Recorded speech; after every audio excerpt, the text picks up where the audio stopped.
নমস্কার আমার সকল দর্শকবৃন্দকে আমার একটা ছোট্ট ব্লগে সকলকে স্বাগত জানাচ্ছি। ভিডিওটা যদিও সরস্বতী পুজো 2025-এর, কিন্তু কিছু ব্যস্ত থাকার কারণে ভিডিওটা পোস্ট করতে পারিনি, তো দেরি হলো, তার জন্য ক্ষমা করবেন।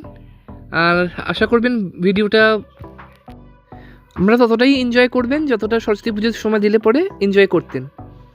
তো চলুন দেখে নেওয়া যাক ভিডিওটা সরস্বতী পুজোর সকাল থেকে। শুভ সরস্বতী পুজো 2025 সকলকে। এবারে আমার বাড়িতে এরকমই ছোট্ট করে পুজো হয়েছে, ফলে অঞ্জলি দিলাম পাশের বাড়ি সকালবেলা।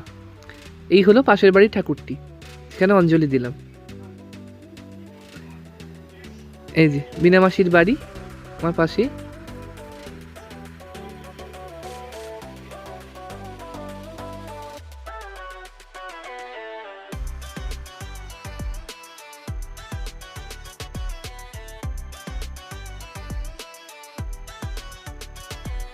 পুজো শেষ করে এবার যাচ্ছি হচ্ছে আজকে মগরা। তো দুখানা জায়গায় যাব, প্রথমে মগরা এবং পরে কালনা।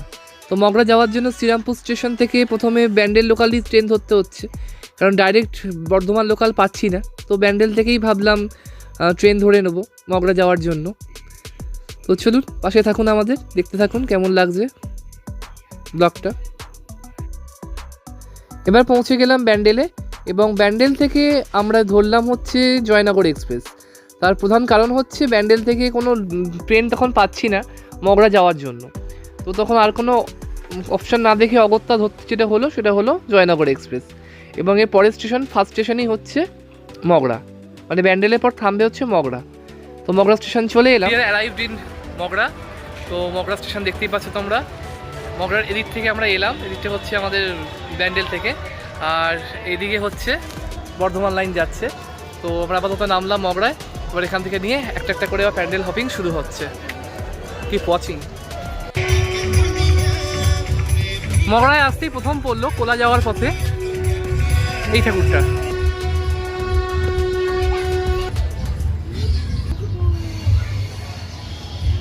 খুব সুন্দর নীল শাড়িতে লাগছে মাকে দেখতে।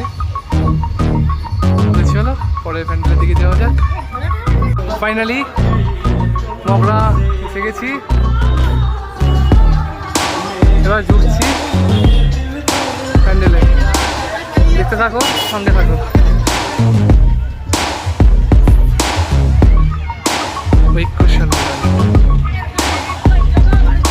প্যান্ডেলটা কি বানিয়েছে বুঝতে পারছেন? দারুণ লাগছে। আমরা এখন ভেতরে ঢুকে দেখবো, ডেকোরেশন ভেতরে ঢুকে দেখি, চলো তোমাদের দেখাচ্ছি। সবচেয়ে কষ্ট হচ্ছে রোদ্দুরটা, এমন বৃষ্টি রকমের রোদ্দুর উঠেছে এবারে, মানে শীতকাল না গরমকাল না বসন্তকাল কি কাল ভগবান জানে, বুঝতে পারছি না। আসো দেখি দেখছো।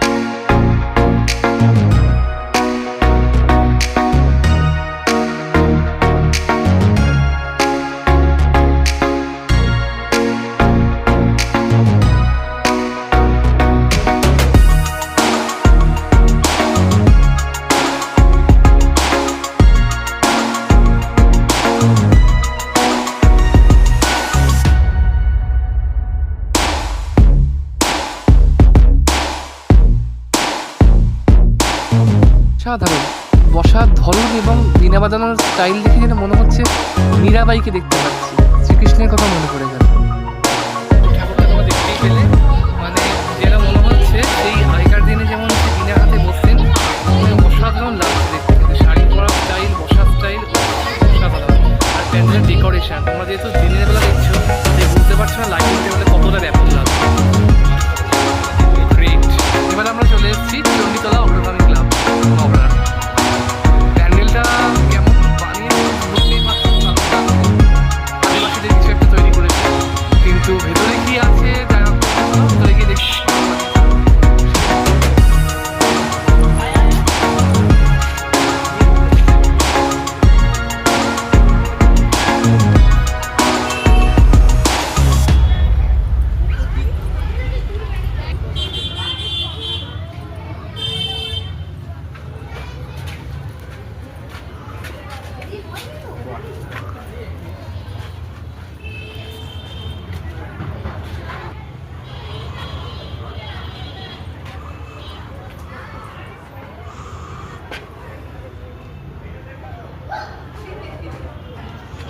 অসাধারণ মায়াজাল।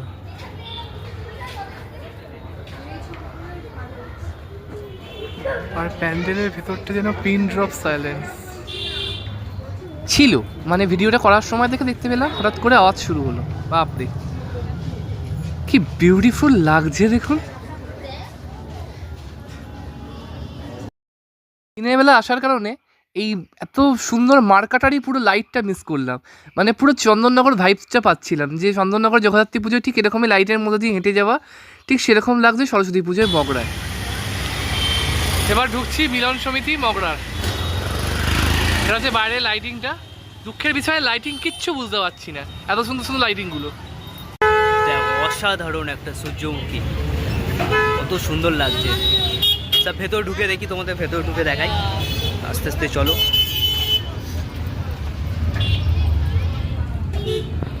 ওয়াও,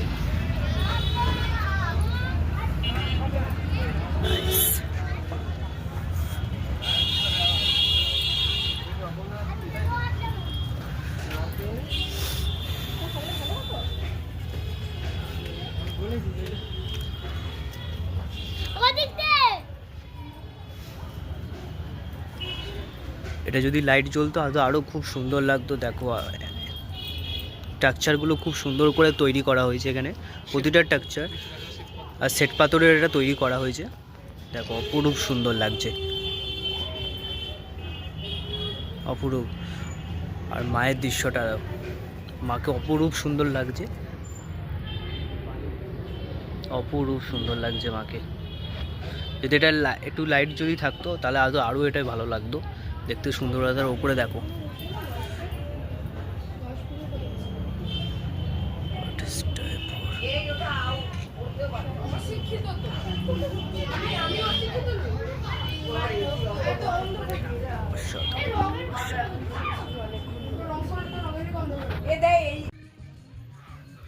মগরায় মোটামুটি প্যান্ডেল দেখলাম, কিন্তু সবচেয়ে বেশি আনন্দ লাগলো হচ্ছে কালনায়।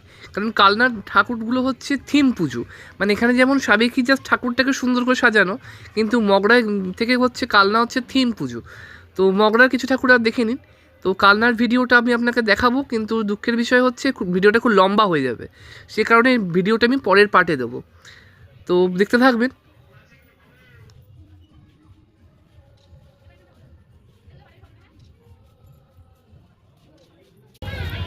ভাই এখন ফুচকা খাচ্ছে,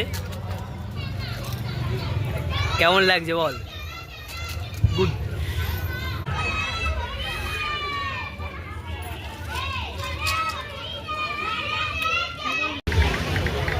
এবার এসেছি এই প্যান্ডেলটায়, কিন্তু সমস্যাটা হচ্ছে এখানে বিভৎস ভিড়।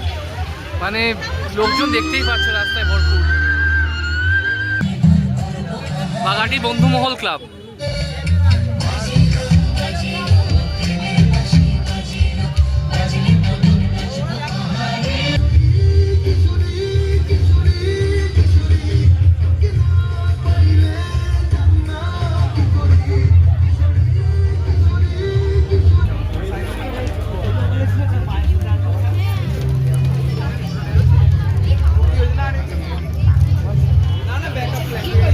এই প্যান্ডেলটা যেটা সবচেয়ে ভালো লাগলো, সেটা দিনের বেলা এসেছি বলে লাইটটা মিস করিনি। লাইট কিন্তু মোটামুটি অনেকটাই প্যান্ডেলে বোঝা যাচ্ছে।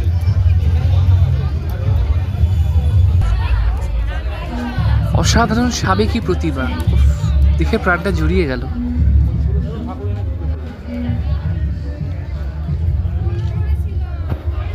চলে এসেছি হচ্ছে কিছু খেতে। তো ফুচকা খেলাম, কিন্তু ফুচকাতে তো পেট ভরে না, বুঝতেই পারছো, একটু কিছু খাওয়া দরকার। তো এখানে একটা স্টল দিয়েছে দেখলাম, তো এখানে স্টলে একটু বসে দেখে যাক কি খাওয়া পাওয়া যায়। আপনি কিছু বলবেন? তো আপাতত রোলটা দিয়ে শুরু করেছি, মোমো টোমো দেখছি পাওয়া যাচ্ছে, দেখি কি পাওয়া যায়। তো কি বলে, দেখছি কি পাওয়া যায়।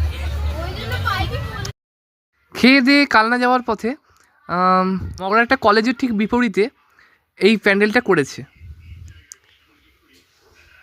ত্রিবেণী স্টেশনে একদমই কাছে। এই যে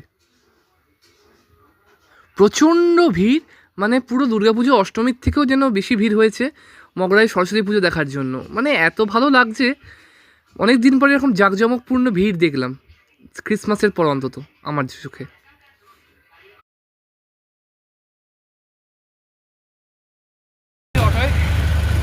যাচ্ছি হচ্ছে ত্রিবেণী স্টেশন। আর যা গরম পড়েছে, হাঁটা যাওয়া যাচ্ছে না, মানে হেঁটে যে যাবো একদম পাচ্ছি না। এবার এখান থেকে ত্রিবেণী স্টেশন থেকে যাবো কালনা, কালনায় আবার ঠাকুর দেখা বাকি আছে, ওখান থেকে আবার ফেরাও। ছেলে এখানে জলের বোতল শেষ করে ফেলেছে। প্রচণ্ড বিধ্বস্ত আমরা, এত ভিড় ট্রেনে। স্টেশন দেখতেই পাচ্ছ, স্টেশন পুরো গম গম করছে। একটা জাস্ট ট্রেন ঢুকলো আর সেই লোকজন নামলো, তার ভিড়ে স্টেশন এখন গম গম করছে, আর সেই লেভেলের রোদ্দুর। ও কিছু বলবে ভাই? আমার কিছু বলার মতো নেই, ঠিক আছে। এটা দেখে মনে হচ্ছে, যা ভিড়টা দেখে মনে হচ্ছে যে অষ্টমীর দুর্গাপুজোর কথা মনে পড়ে যাচ্ছে আমার, যে সরস্বতী পুজোতেও যে এরকম ভিড় হয় জানতাম না, ঠিক আছে। তো এসে মজা লাগছে তো? এসে মজা লাগছে।